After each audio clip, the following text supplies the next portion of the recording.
Hi student, good morning. चलिए आज हम कक्षा 10वीं की प्रश्नावली 2.2 हम बहुपद से शून्य ज्ञात करना सीखेंगे। वीडियो को अंत तक जरूर देखिएगा ताकि आपको पूरा प्रश्न बहुत अच्छे से समझ में आ सके।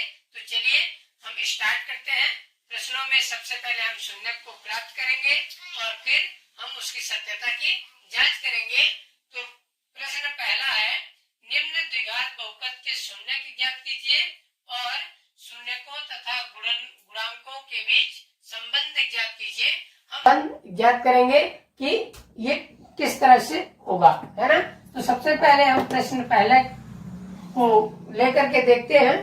प्रश्न पहले से स्टार्ट करते हैं और ये मोस्ट इम्पोर्टेंट प्रश्न है। हर परीक्षा में पूछा जाता है, चाहे वो तिमाही हो, छमाही हो, अर्धवार्षिक हो, प्री बोर्ड हो या बोर्ड पेपर हो, है ना। तो ये क्वेश्चन बहुत ही इम्पोर्टेंट है बच्चों, ध्यान से देखिएगा। हम क्या करेंगे, ये है हमारा क्या, ये हमारा द्विघात बहुपद है। ये हमारा द्विघात बहुपद है। द्विघात बहुपद में हम शून्य को कैसे ज्ञात करेंगे, एक्स स्क्वायर का गुणांक कितना है, 1। एक्स स्क्वायर का गुणांक कितना है, 1। तो 1 का 8 से गुणा करेंगे तो कितना प्राप्त होगा, 8। 1 8 8, है ना। बीच का जो संख्या है उसे हमें तोड़ना है 2 भागों में, और ऐसे तोड़ेंगे कि जोड़ने घटाने पर माइनस का 2 आना चाहिए और गुणा करने पर माइनस का 8 आना चाहिए। तो हम वो संख्या को ढूंढेंगे और संख्या को ढूंढने के लिए हम क्या करेंगे, -1 का जो 8 से गुणा किए थे तो 8 आया था ना, तो 8 का हम गुणनखंड कर देंगे। जो भी अभाज्य के रूप में प्राप्त होगा उसे हम देख लेंगे कि उससे संख्या बनाएंगे। तो 2 का गुणनखंड करेंगे, 2 चौको 8, 2 दूनी 4, 2 1 कम 2। अब देखिए 2 दूनी 4 में यदि हम 2 को घटा देते हैं तो हमारा ये 2 मिल जाएगा, और 4 में हम 2 का गुणा कर देते हैं तो ये है हमारा 8। तो हमें संख्याएं मिल चुकी हैं। कौन कौन सी संख्या, 4 और 2। तो इसको लिखेंगे एक्स स्क्वायर माइनस का 4 माइनस का 2। 4 में हम 2 घटाएंगे तो 2 आएगा, और ये और x को लिख देंगे माइनस का 8। ठीक है। अब इसको हम ब्रैकेट को खोलेंगे, हल करेंगे तो ये x दोनों पक्षों में गुणा हो जाएगा, दोनों संख्याओं में x का गुणा हो जाएगा। तो एक्स स्क्वायर माइनस क्या हो जाएगा, 4x माइनस का 2x माइनस का 8। अब ये माइनस का अंदर गुणा हो जाएगा तो क्या करेंगे, एक्स स्क्वायर माइनस का 4x माइनस माइनस प्लस का 2x माइनस का 8। इतना करने के बाद हम क्या करेंगे, दो संख्याओं का जोड़ी बनाएंगे। जोड़ी बनाने के बाद हम इन संख्याओं में से कॉमन निकालेंगे।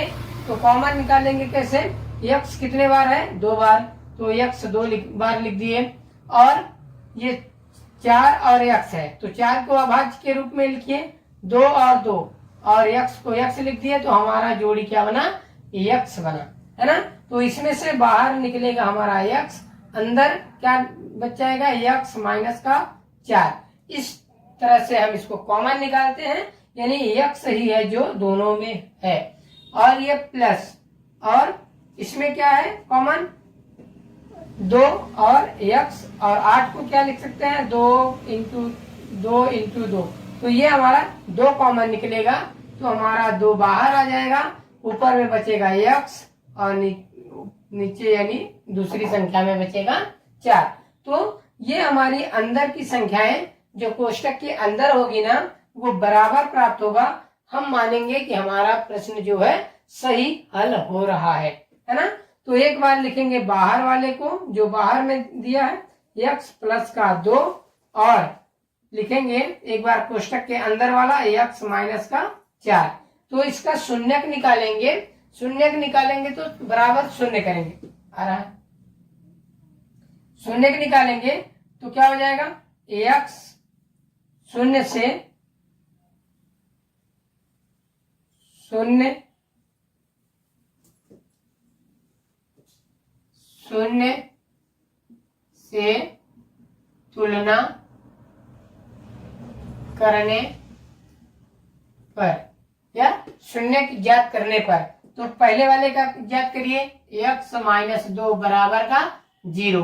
तो x बराबर का माइनस का 2 था, पक्षांतरण होगा प्लस का 2। x का मान एक कितना प्राप्त हुआ 2। अब इसी प्रकार हम दूसरे का प्राप्त कर लेंगे, तो x प्लस का x माइनस का 4, x प्लस का 2 बराबर का 0। हम चर को एक तरफ अचर को एक तरफ करेंगे तो x बराबर माइनस का 2। ये हमारा एक वैल्यू प्राप्त हुआ, x का मान कितना -2।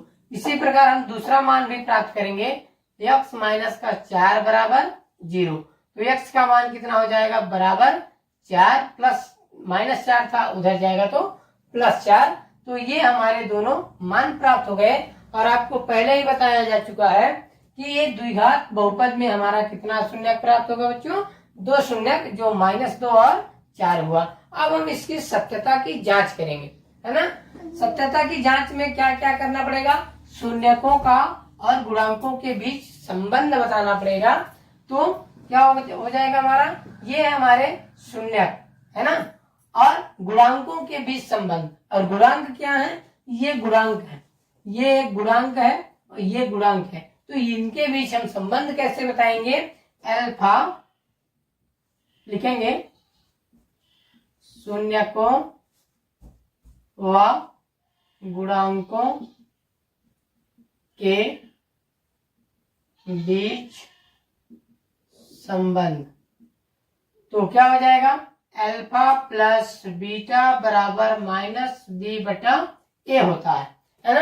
अल्फा क्या है, पहला शून्यक, बीटा क्या है, दूसरा शून्यक, ठीक है, माइनस बी क्या है, दूसरा गुणांक, और ए क्या है, पहला गुणांक, है ना। तो इसमें हम मान रख देते हैं, क्या ये दोनों इक्वल टू है, तो अल्फा का मान -2 और प्लस बीटा का मान कितना हो जाएगा 4 बराबर माइनस लगाएंगे, और बी का मान क्या है -2। तो हम लिखेंगे -2 बटे में ए का मान कितना है 1, इनका गुणांक होता है ना।